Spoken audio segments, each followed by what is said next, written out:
আসসালামু আলাইকুম বন্ধুরা, আশা করি সবাই সুস্থ আছেন।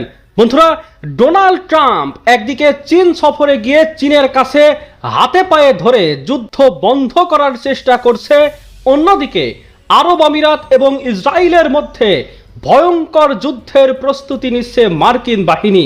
এই পরিস্থিতিতে গত 24 ঘন্টার মধ্যে ইরানের ভেতরে 9 বার ভূমিকম্প হয়েছে। বড় বড় পশ্চিমা গণমাধ্যমগুলো দাবি করছে ইরান কি তবে পারমাণবিক বোমার পরীক্ষা চালালো?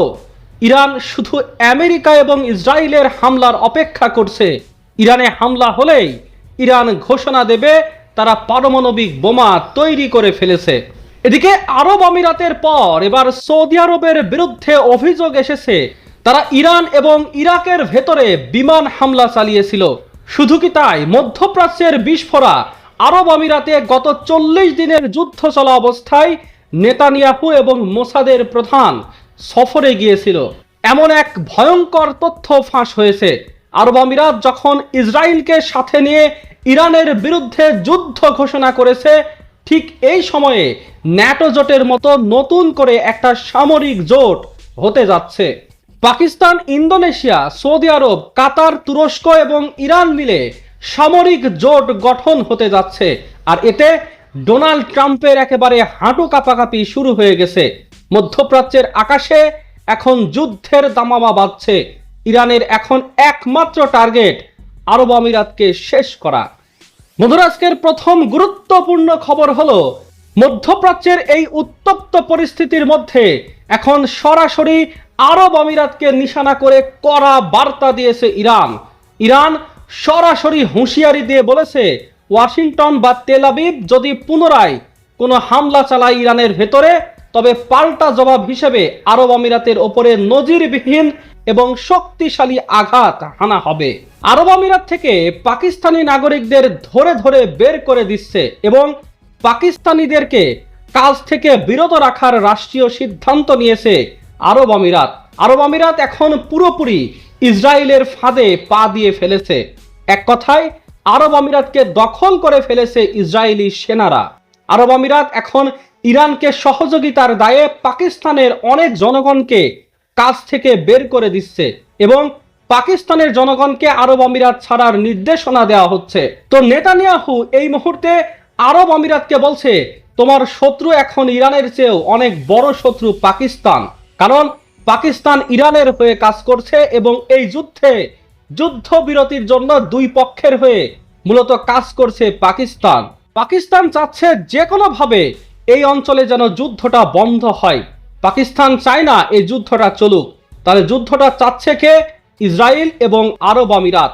তো এই জন্য আরব আমিরাতের এখন টার্গেটে পরিণত হয়ে গেছে পাকিস্তান, আর ইসরায়েল তো আছেই। কয়েকটি সূত্র বলছে ইসরায়েলের পরবর্তী টার্গেট এখন পাকিস্তান, কারণ ইসরায়েলের সবচেয়ে বড় আতঙ্কের জায়গা হলো পাকিস্তান, একমাত্র মুসলিম দেশ যার হাতে পারমাণবিক অস্ত্র আছে। এই পরিস্থিতির মধ্যে আরব আমিরাত যখন পাকিস্তানের শ্রমিকদের বের করে দেওয়ার প্ল্যান করছে, ঠিক তখন সৌদি আরব নীরবে সবকিছু দেখছে, কারণ সৌদি আরব তার সবচেয়ে কাছের মিত্র হিসেবে এখন পাকিস্তানকে পাশে রেখেছে এবং এখন পর্যন্ত পাকিস্তানের দুর্দিনে সবচেয়ে বেশি পাশে দাঁড়িয়েছে যে দেশ, সেটি হলো সৌদি আরব। বন্ধুরা, আজকের দ্বিতীয় গুরুত্বপূর্ণ খবর হলো ডোনাল্ড ট্রাম্প ইরান যুদ্ধ শেষ করতে অবশেষে চীনের কাছে ধর্ণা দিয়েছে, কিন্তু চীন কি ট্রাম্পকে বাঁচাতে পারবে? না, পারবে না। ডোনাল্ড ট্রাম্প চীনের মাটিতে পা দিলেও তাকে এয়ারপোর্টে রিসিভ করতে আসেননি চীনের প্রেসিডেন্ট শি জিনপিং, যা স্পষ্ট বলে দিচ্ছে ডোনাল্ড ট্রাম্পকে পাত্তাই দিচ্ছে না চীন। ডোনাল্ড ট্রাম্প চিন্তা করছে চীন যদি কথা না শুনে তাহলে চীন থেকে ফিরে এসে আরেক দফায় ইরানের বিরুদ্ধে হামলা করা হবে এবং সেই হামলার অপারেশনের নামও ঠিক করে ফেলেছে আমেরিকা। আমেরিকা বলছে ইরানের বিরুদ্ধে পরবর্তী হামলার নাম হবে অপারেশন স্ল্যাশ হ্যামার। ইরানের আইআরজিসি পাল্টা হুঁশিয়ারি দিয়ে আমেরিকাকে বলেছে এবার যুদ্ধ শুরু হলে আমেরিকাকে বড় সারপ্রাইজ দেখানো হবে। ইরান নতুন করে আজকে ঘোষণা দিয়েছে যে হরমুজ প্রণালীতে মার্কিন বাহিনীর কোনো অস্ত্রের জাহাজ, সেটা যুদ্ধ বিমান, ড্রোন, মিসাইল বা আকাশ প্রতিরক্ষা ব্যবস্থা যেটাই হোক না কেন, আমেরিকার কোনো অস্ত্রবাহী অস্ত্রের চালান যদি হরমুজ প্রণালীতে ঢুকে, ইরানের বাহিনীকে বলা হয়েছে তাদেরকে সরাসরি সাগরে ডুবিয়ে দিতে হবে। বন্ধুরা, আজকের তৃতীয় গুরুত্বপূর্ণ খবর হলো, যখন ডোনাল্ড ট্রাম্প চীন সফরে রয়েছে, চীনকে দিয়ে ইরানকে শায়েস্তা করার জন্য, ঠিক তখন ইরান আমেরিকাকে দুইটা সতর্ক বার্তা দিয়েছে। এক, তাদের দেশে আজকে 24 ঘন্টার মধ্যে 9টা ভূমিকম্প হয়েছে। ধারণা করা হচ্ছে কোনো ভূগর্ভস্থ নিউক্লিয়ার টেস্ট হয়ে গেছে ইতিমধ্যেই। অনেকগুলো গণমাধ্যম বলছে 4.3 এবং 4.5 মাত্রার যে দুটো ভূমিকম্প হয়েছে একদম রাজধানীর কাছাকাছি জায়গায়, এটা ইরানের নিউক্লিয়ার টেস্ট। এরই মধ্যে ডোনাল্ড ট্রাম্পকে বিশেষ বার্তা দেওয়া হয়েছে যে তুমি ইরানে হামলার কথা চিন্তাও করো না, পরিণাম হবে অত্যন্ত ভয়াবহ, ইরান হবে পারমাণবিক শক্তিধর দেশ। কিছু কিছু গণমাধ্যম বলছে ভূগর্ভস্থ যে স্থানগুলোতে ভূমিকম্প হয়েছে এখানে টেকটনিক প্লেটের কোনো সমস্যা নেই, কোনো ফাটল ধরেনি। তাহলে এখানে এই কম্পনটি কেন হলো? বন্ধুরা, উত্তর কোরিয়া যখন নিউক্লিয়ার পরীক্ষা চালায়, এটিও ঠিক একইভাবে ভূগর্ভস্থ মাটির নিচে তারা চালিয়েছিল। ইসরায়েলও একইভাবে চালিয়েছিল। তো মার্কিন গবেষকরা বলছে ইরানের এই ভূমিকম্পনটি রহস্যজনক।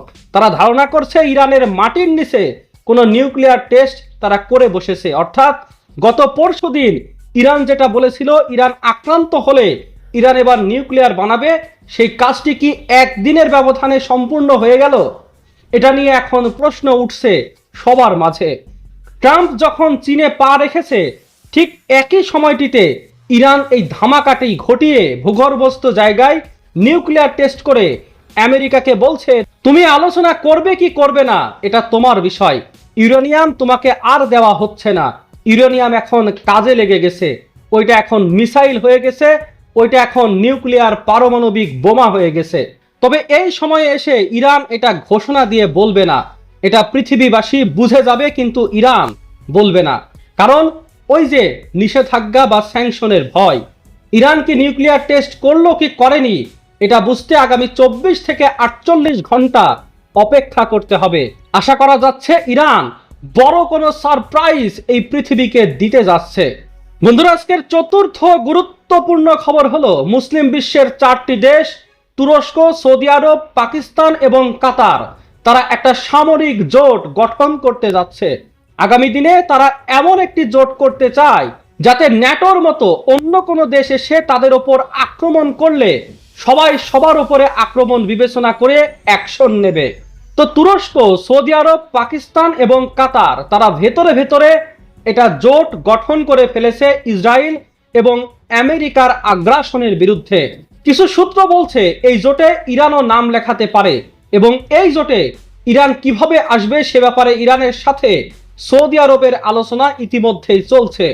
এখন সৌদির ওপর ইসরায়েল, আরব আমিরাত এবং আমেরিকা ক্ষেপে গেছে, কারণ সৌদি আরব আমেরিকাকে ঘাঁটি ব্যবহার করতে দিচ্ছে না। আর এজন্যই ইসরায়েলের মিডিয়া এবং ভারতীয় মিডিয়া সৌদি আরবকে নিয়ে নতুন নতুন খবর এবং প্রোপাগান্ডা ফাঁস করছে, যাতে সৌদি আরবের সাথে ইরানের দ্বন্দ্ব শুরু হয়ে যায়। সৌদি আরব যে ইরানের ভেতরে হামলা করেছিল এটা কিন্তু ইরান আগে থেকেই জানে এবং সৌদি আরব এবং ইরানের মধ্যে একটা সমঝোতা তখন হয়ে গেছে। নতুন করে উস্কানি দিচ্ছে ইসরায়েল এবং ভারতীয় মিডিয়া। পাকিস্তানের পররাষ্ট্রমন্ত্রী এবং ইরানের পররাষ্ট্রমন্ত্রীর মধ্যে একাধিকবার টেলিফোনে কিন্তু কথা হয়েছে এবং প্রিন্স ফয়সালের ছেলে ফারহান তিনিও আজকে দুর্দান্ত একটা স্টেটমেন্ট দিয়েছে পাকিস্তানের পক্ষে এবং সেটা ইসরায়েলের বিরুদ্ধে। গত 3 দিন আগে কাতারের সাবেক প্রধানমন্ত্রী শেখ হামাদ তিনিও ইসরায়েলের বিরুদ্ধে একটা কড়া স্টেটমেন্ট দিয়েছিল। তার মানে আরবের ভেতর থেকে এখন আস্তে আস্তে রাজ পরিবার থেকে ইসরায়েলের বিরুদ্ধে বক্তব্য আসছে। এতে করে মনে হচ্ছে যে ইরান আস্তে আস্তে মুসলিম বিশ্বকে পাশে পেতে যাচ্ছে। আজকে ইরান যদি দুর্বল হয়, ইসরায়েল হবে আরো শক্তিশালী, আর ইসরায়েলের পরবর্তী টার্গেট তুরস্ক হবে, পাকিস্তান হবে এবং আরো অনেকগুলো আরব দেশ হবে। তাই তুরস্কের কাছে ইরান এখন শত্রু নয়, তুরস্কের কাছে বড় শত্রু হলো ইসরায়েল। তাই তুরস্ক ইরানকে এখন গোপনে বেশ ভালোভাবে সহযোগিতা করছে। বন্ধুরা, আজকের পঞ্চম গুরুত্বপূর্ণ খবর হলো কুয়েতে একটা মার্কিন বিমান ঘাঁটির আশেপাশে থেকে আটক করা হয়েছে 4 জন ইরানিকে। কুয়েত বলছে, বা কুয়েতের সরকারের পক্ষ থেকে বলা হচ্ছে, এরা আইআরজিসির এজেন্ট। তারা কুয়েতের বিরুদ্ধে কোনো ষড়যন্ত্রের পরিকল্পনা নিয়ে কাজ করছিল। এ সময় তাদেরকে আটক করা হয়েছে। ইরানের পক্ষ থেকে বলা হয়েছে, এরকম কোনো দায়িত্ব ইরান কাউকেই দেয়নি যারা বিভিন্ন দেশে গিয়ে ষড়যন্ত্র করবে। বন্ধুরা, এখন প্রশ্ন হতে পারে, কুয়েতের মতো একটা মুসলিম দেশ তারা ইসরায়েল এবং আমেরিকার পক্ষে দাঁড়িয়ে ইরানের বিরুদ্ধে কেন ষড়যন্ত্র করছে? কারণ সাম্প্রতিক সময়ে ইরান কুয়েতের উপর যতগুলো আক্রমণ করেছে, প্রত্যেকটি আক্রমণ ছিল মার্কিন এবং ইসরায়েলি স্বার্থ সংশ্লিষ্ট টার্গেটে। আর এতেই কুয়েত সরকারও অলিখিতভাবে ইরানের বিরুদ্ধে যুদ্ধে নেমে গেছে। বন্ধুরা, আজকে ষষ্ঠ গুরুত্বপূর্ণ খবর হলো, রাশিয়া এবার শয়তান 2 মাঠে নামিয়ে বিশ্বকে আবারও চমকে দিয়েছে। রাশিয়া 35,000 কিলোমিটার রেঞ্জের সারমাত মিসাইল বা পারমাণবিক মিসাইল উৎক্ষেপণ করেছে, যেটার নাম বাংলায় শয়তান 2। পৃথিবীর কক্ষপথ ঘুরে এটি আবারও তার স্থানে ফেরত আসতে পারে এবং এটি পুরো পৃথিবীকে চক্কর দিতে পারে। রাশিয়ার এই শয়তান 2 মিসাইল একসাথে একাধিক ওয়ারহেড বহন করতে পারে। এমন একটি সময়ে রাশিয়া এটি উৎক্ষেপণ করলো যখন আমেরিকা এবং ইরানের মধ্যে দর কষাকষি চলছে। বিশ্লেষকরা বলছে, রাশিয়ার এই নিউক্লিয়ার মিসাইলটি এই মুহূর্তে নিকট সময়ে কোনো দেশের হাতে নেই। এত লং ডিস্টেন্সের মিসাইল আমেরিকার হাতেও নেই। বন্ধুরা, ইরান আমেরিকা যুদ্ধ নিয়ে আরো অনেকগুলো খবর থাকবে আজকের এই ভিডিওতে। আশা করি পুরো ভিডিওতে শেষ পর্যন্ত আমাদের সাথেই থাকবেন। বন্ধুরা, আগামী দিনে চীন যদি ইরানের পাশে আরেকটু শক্তিশালীভাবে দাঁড়ায়, তাহলে আমেরিকার জন্য মধ্যপ্রাচ্য থেকে পরাজিত হয়ে ফেরত যাওয়া ছাড়া আর কোনো রাস্তা থাকবে না। ডোনাল্ড ট্রাম্প যতই হাম্বিতাম্বি করুক না কেন, বিশ্ব অর্থনীতি ট্রাম্পকে আরেকটি যুদ্ধে যেতে দিচ্ছে না। সর্বশেষ সংবাদ অনুযায়ী ইরান হরমুজ প্রণালীতে তাদের অপারেশন এরিয়া আরো বাড়ানোর ঘোষণা দিয়েছে। এতদিন পর্যন্ত সংকীর্ণ হরমুজ প্রণালীর আশেপাশের এলাকায় ইরান হামলা চালিয়েছে, অপারেশন করেছে। কিন্তু এবার ইরান বলছে, যদি তাদের দেশে হামলা হয়, হরমুজ প্রণালীর চারপাশের বিস্তীর্ণ 300 কিলোমিটার এলাকায় ইরান অপারেশন চালাবে। তখন বিশ্ব অর্থনীতির জন্য এটা আরো বড় ধরনের হুমকি হয়ে দাঁড়াবে। তো এই পরিস্থিতির মধ্যে ইরান চাইছে, বা আরব দেশগুলো চাচ্ছে, একমাত্র আরব আমিরাত ছাড়া তারা ভেতরে ভেতরে পাকিস্তান এবং তুরস্কের মাধ্যমে মধ্যস্থতা করে একটা সামরিক জোট গঠন করবে, যাতে করে আগামী দিনগুলোতে যারা দখলদারিত্ব চালাবে তাদের বিরুদ্ধে এই জোট একসাথে কাজ করতে পারে। যদি ন্যাটো পারে, যদি পশ্চিমা দুনিয়া পারে, তাহলে মুসলিম বিশ্বের নেতারা কেন এটা করতে পারবে না? ওআইসি নামক যেই কাগুজে বাঘ, এটা দিয়ে কিছুই হবে না। মুসলিম দেশগুলোর মধ্যে এখন সামরিক জোট করা খুবই গুরুত্বপূর্ণ।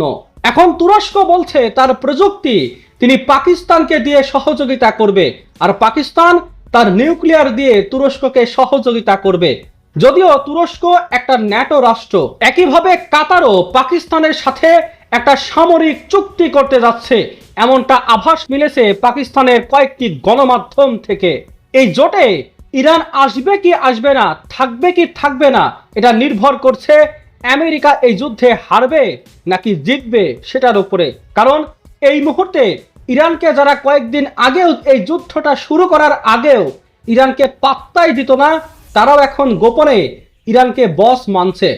তো এই ইরান এখন এই মুহূর্তে তারা মুসলিম জোটে যদি আসে, সেই জোটটি যদি সৌদি আরব, কাতার এবং কুয়েতের মতো দেশ যদি থাকে, তুরস্ক এবং পাকিস্তান যদি থাকে, তাহলে ইসরায়েলের ঘুম হারাম হয়ে যাবে, এটা নিশ্চিত থাকুন। আরবের দেশগুলো এখন ইসরায়েলের বিরুদ্ধে আস্তে আস্তে মাঠে নামছে। অর্থাৎ আরবের দুটো দেশ, কাতার এবং সৌদি আরবের দুজন গুরুত্বপূর্ণ প্রিন্স, যারা রাষ্ট্রীয় খুব গুরুত্বপূর্ণ পদে ছিলেন, তারা এখন প্রকাশ্যে কথা বলছে ইসরায়েলের বিরুদ্ধে। এবং তারা বুঝতে পারছে এবং তারা ইরানের কাছে এই বার্তা দিচ্ছে যে আমাদের মধ্যে বিরোধটা লাগিয়ে দিয়েছে ওই একটা দেশ, সেটা হলো ইসরায়েল। তাদের গণমাধ্যম দিয়ে আমাদের ওপর এখন প্রোপাগান্ডা চালাচ্ছে, যেন আমরা আবারও আমাদের মধ্যে একটা বিভেদ সৃষ্টি হয় আর তারা গ্রেটার ইসরায়েলের যে প্ল্যান এটা সাকসেস পায়। তো এই পরিস্থিতির মধ্যে একটা বিষয় এখন বোঝা যাচ্ছে, ইরান আমেরিকাকে নিয়ে ভালো পরিমাণে এখন খেলা শুরু করে দিয়েছে।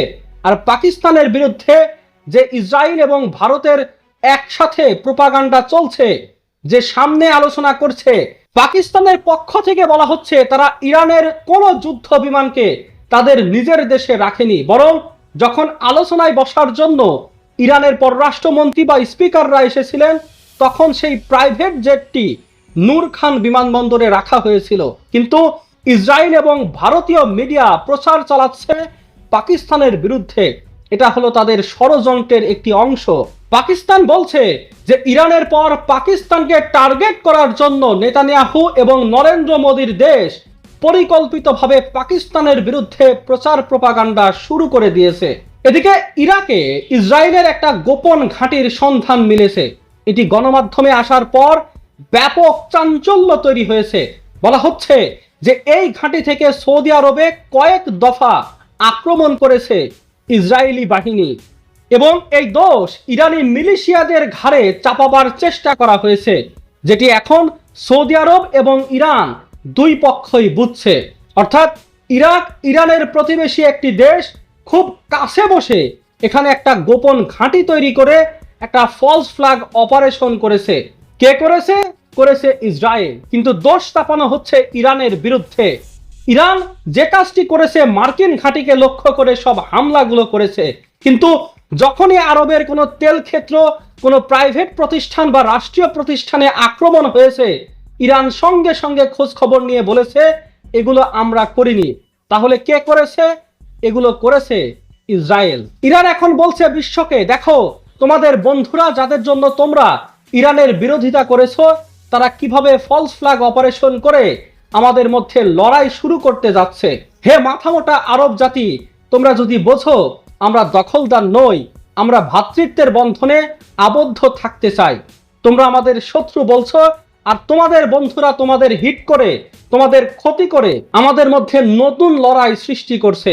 এই পরিস্থিতিতে ইরাক দুঃখ প্রকাশ করেছে এবং ইরাক বলছে এটি তারা আগে জানতো না। তো বন্ধুরা, এই পরিস্থিতির মধ্যে নতুন টেনশনে পড়ে গেছে আমেরিকা। এখন ডোনাল্ড ট্রাম্প পুরো একটা বহর নিয়ে চীনে গেছে, বড় আশা নিয়ে। চীনের কাছে হাতে পায়ে ধরবেন কি করে ইজ্জত নিয়ে এই যুদ্ধ থেকে বাঁচা যায়, তার তো প্যান্ট একেবারে খুলে ফেলেছে ইরান। বন্ধুরা, এদিকে ইসরায়েলে নিযুক্ত মার্কিন রাষ্ট্রদূত মাইক হালে তিনি নিশ্চিত করেছেন ইসরায়েল তাদের সেনাবাহিনীকে পাঠিয়েছে আরব আমিরাতে। আমিরাতকে রক্ষা করার জন্য এখন কাজ করছে ইসরায়েল। মার্কিন রাষ্ট্রদূত বলছে দুবাইয়ের সাথে আমিরাতের ইসরায়েলের যে সম্পর্ক এটা এক অন্যরকম সম্পর্ক। সে কারণে দুবাইয়ের নিরাপত্তা নিশ্চিত করা ইসরায়েলের একটা গুরুত্বপূর্ণ দায়িত্ব। যেখানে ইসরায়েল আশেপাশের অনেকগুলো মুসলিম দেশে হামলা চালিয়েছে, সেখানে আমিরাতের জন্য এত দরদ কেন ইসরায়েলের? এটা একটা বড় প্রশ্ন। আরব আমিরাত ঘোষণা দিয়েছে তারা দুবাইয়ের একটা রাস্তা পুরোপুরি স্বর্ণ দিয়ে তৈরি করবে এবং এই রাস্তায় প্রায় 1000 স্বর্ণের দোকান রয়েছে। আরব আমিরাতের কয়টা সোনার খনি আছে? এই গোল্ড আসছে সুদান থেকে। সুদানের কালো মানুষদের রক্তে লাল হচ্ছে নীলনদ এবং সুদানে ভয়ঙ্কর গৃহযুদ্ধ বাঁধিয়ে আরএসএস বাহিনীকে দিয়ে সুদানের স্বর্ণগুলো লুট করে নিয়ে আসছে আরব আমিরাত এবং সেই স্বর্ণের ভাগ ইসরায়েলও পাচ্ছে। না হলে ইসরায়েল কেন আমিরাতকে রক্ষা করছে? বন্ধুরা, এদিকে চীন আগে ভাগে ডোনাল্ড ট্রাম্পের উদ্দেশ্যে 4টা রেড লাইন জানিয়ে দিয়েছে। আমেরিকা আমাদের সাথে ব্যবসা বাণিজ্য এবং বিভিন্ন বিষয় নিয়ে আলোচনা করতে পারে, কিন্তু 4টে বিষয় নিয়ে আমরা আমেরিকার কোনো মাতব্বরি মানব না। তার মধ্যে 1 নম্বর হচ্ছে তাইওয়ান ইস্যুতে আমেরিকার কোনো দাদাগিরি চলবে না। 2, ডেমোক্রেসি এবং হিউম্যান রাইটস, চীনের ভেতরের কি অবস্থা এসব নিয়ে কোনো কথা আমেরিকার কাছ থেকে চীন শুনতে চায় না। 3, চীনের ভেতরে রাজনীতি কিভাবে চলছে সে বিষয়ে আমেরিকার কাছ থেকে চীন কোনো পরামর্শ চায় না। 4, চীন তাদের অর্থনৈতিক উন্নয়নের জন্য যেভাবে আগাচ্ছে সে বিষয়ে আমেরিকার কোনো প্রেসক্রিপশন চীন চায় না। অর্থাৎ চীন আগে থেকেই কিছু রেড লাইন ঠিক করে দিয়েছে যে আমাদের বাড়ির সামনে তাইওয়ান, এ বিষয় নিয়ে আপনার কোনো মন্তব্য, পরামর্শ বা আলোচনার দরকার নেই। আপনি আসছেন আমাদের সাথে, আপনার কি বিজনেস আছে সেটা নিয়ে আলোচনা করেন। আমার দেশের রাজনীতি, মানবাধিকার বা গণতন্ত্র এসব বিষয় নিয়ে আপনার লেকচার শোনার আমার টাইম নেই। বন্ধুরা, ট্রাম্পের এই চীন সফর চূড়ান্তভাবে ব্যর্থ হতে যাচ্ছে। বন্ধুরা, ইরান আমেরিকার এই যুদ্ধে আপনি কি চান ট্রাম্পের লজ্জাজনক পরাজয় হোক এবং ইরানের বিজয় হোক? ইরানের পক্ষে থাকলে কমেন্টে অবশ্যই লিখবেন ইরান জিন্দাবাদ, ট্রাম্প নেতানিয়াহুর পতন হোক। বন্ধুরা, আজকের মতো এখানেই বিদায় নিচ্ছি। আমাদের এই ভিডিওটি যদি আপনার ভালো লাগে তাহলে ভিডিওতে একটা লাইক দিয়ে চ্যানেলকে সাবস্ক্রাইব করে আমাদের সাথেই থাকবেন। দেখা হচ্ছে পরবর্তী কোনো আপডেট খবর নিয়ে, যুদ্ধের সত্য আপডেট খবর এবং বিশ্লেষণ নিয়ে। ততক্ষণে ভালো থাকবেন, সুস্থ থাকবেন। আল্লাহ হাফেজ।